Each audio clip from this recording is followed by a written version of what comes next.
Sudah, disilakan. Ini saya catat jam 9.59 nanti akan selesai 10:06. Silakan. Baik, terima kasih Yang Mulia. Assalamualaikum warahmatullahi wabarakatuh. Yang kami hormati, yang kami muliakan Hakim Konstitusi, yang kami hormati Panitera Mahkamah Konstitusi, para pemohon, termohon dan pihak terkait, ahli termohon dan ahli pihak terkait, dan Bapak Ibu yang kami muliakan.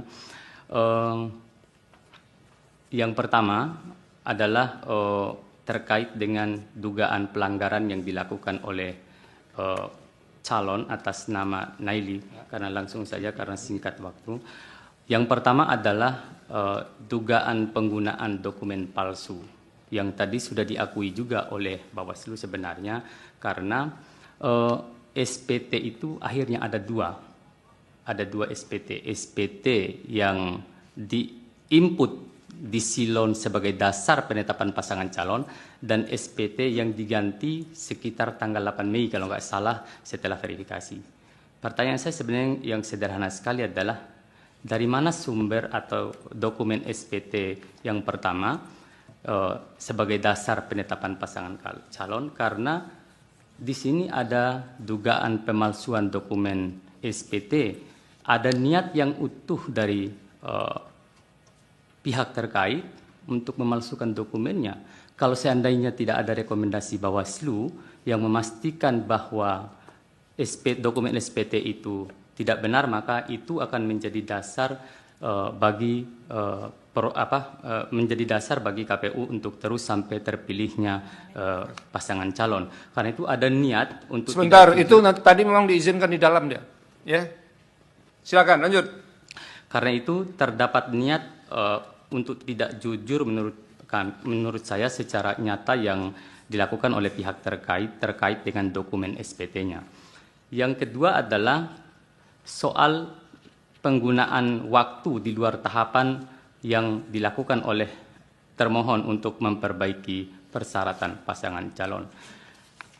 Jadwal dan tahapan itu, Yang Mulia, menurut saya adalah kanal waktu yang pasti bagi setiap pasangan calon agar tahapan pemilihan itu memiliki kepastian hukum yang pasti terkait dengan tahapan, sehingga setiap tahapan, kalau sudah masuk tahap kampanye saja, tidak kembali lagi tahap verifikasi berkas atau tahap perbaikan berkas. Dalam kasus ini jelas sekali bahwa ada perbaikan berkas di tahap yang bukan tahapan perbaikan berkas. Selanjutnya adalah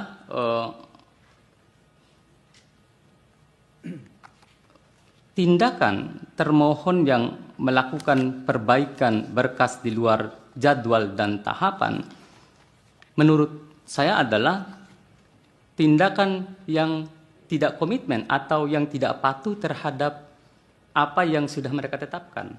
Padahal harusnya konsisten agar, kalau merujuk pasal 2 Undang-Undang Pemilihan Junto pasal 10 huruf A, jelas bahwa setiap pasangan calon itu harus diperlakukan secara jujur, secara adil, dan penyelenggara harus memperlakukan mereka secara setara dan adil. Karena itu memberikan kesempatan kepada salah satu pasangan calon untuk memperbaiki berkas administrasi di luar tahapan yang sudah dijadwalkan, itu akan tidak adil bagi pasangan calon yang lain. Selanjutnya adalah penting juga mungkin kejujuran, karena jujur ini adalah asas pemilihan bagi pihak terkait, karena dokumen SPT itu munculnya dua di silon, kemudian perlu ditanyakan ada yang asli dan ada yang palsu, kemudian yang lain adalah perlu menurut saya Yang Mulia adalah ada ketidakjujuran yang secara substansial yang dilakukan oleh pasangan calon nomor urut 4. Hal ini kalau kita lihat bisa mempedomani misalnya terkait kejujuran para pihak ini, putusan Mahkamah Konstitusi nomor 2 PHPU tahun 2025 halaman 189 Kabupaten Pasaman, yang pada pokoknya kurang lebih menyatakan seharusnya pihak terkait menyampaikan secara jujur kepada termohon jika terdapat kesalahan dokumen yang telah diserahkan pada saat pendaftaran. Ternyata setelah keluar rekomendasi dari Bawaslu, kemudian itu baru diperbaiki. Karena itu MK juga menegaskan dalam putusan ini adalah berkenaan dengan sikap jujur dari para calon peserta pemilihan dapat dibuktikan pada saat mendaftarkan diri sebagai peserta pemilihan. Oleh karena itu terhadap syarat administrasi pencalonan, para calon peserta pemilihan harus mengisi dokumen dengan baik dan benar yang didasarkan adanya kejujuran sebagai salah satu parameter peserta pemilihan. Putusan MK 188. Yang selanjutnya adalah Waktunya 1 menit lagi, Pak ya. Baik, Yang Mulia. Beberapa putusan MK terdahulu terkait dengan ini adalah putusan MK nomor 260 halaman 164 dan halaman 170 tentang Kabupaten Bovendigul.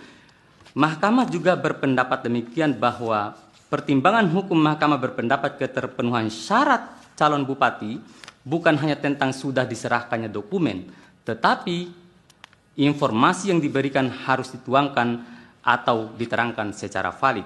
Begitu juga putusan Mahkamah Konstitusi 304 terkait dengan Pilkada Papua ada di halaman 347 dan 348. Mahkamah mengatakan dalam konteks ini Mahkamah perlu menegaskan pula bahwa rangkaian tindakan administratif dan prosedural tidak dapat dipandang sebagai sesuatu yang sederhana atau sepele. Karena itu, lanjut Mahkamah, ketaatan terhadap pemenuhan atas persyaratan administrasi dan rangkaian prosedur yang telah ditentukan tidak dapat dipandang remeh dalam mewujudkan pemilu yang jujur dan adil. Mahkamah melanjutkan, dengan demikian validitas dokumen yang bersifat administratif dan ketaatan prosedural sangat berkaitan erat dengan penegakan hukum keadilan. Terakhir Yang Mulia, saya ingin mengutip Jeremy Bentham mengatakan prosedur adalah inti dari hukum.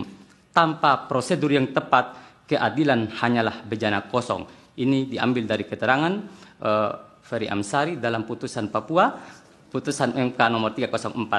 Terima kasih. Assalamualaikum warahmatullahi wabarakatuh. Waalaikumsalam. Ini sudah mulai menabuh gendang perang di antara para ahli ini. Santai saja. Yang penting